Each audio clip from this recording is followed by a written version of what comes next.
Hi, everybody.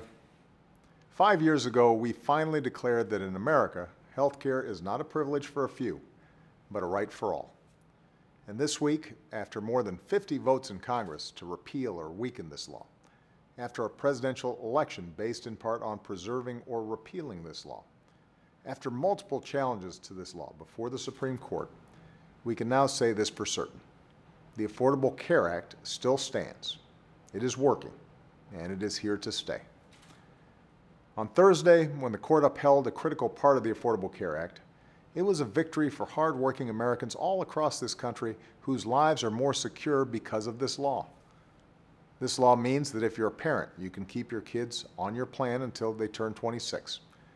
If you're a senior or an American with a disability, this law gives you discounts on your prescriptions.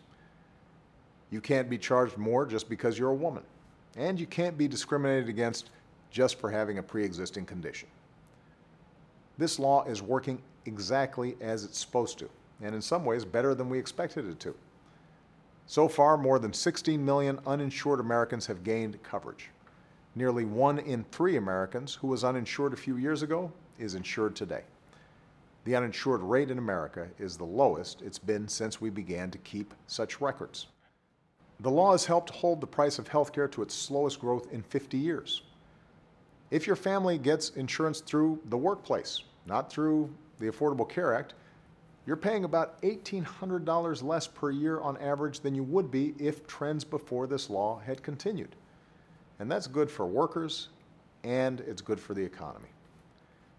The point is, this is not some abstract political debate. For all the misinformation campaigns and doomsday predictions, for all the talk of death panels and job destruction, for all the repeal attempts, this law is helping tens of millions of Americans. This isn't just about Obamacare. This is health care in America.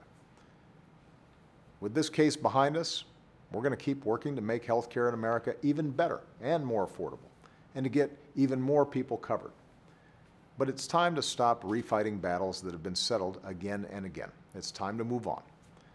Because as Americans, we don't go backwards, we move forwards. We take care of each other. We root for one another's success. We strive to do better, to be better than the generation before us. And we try to build something better for the generation coming behind us.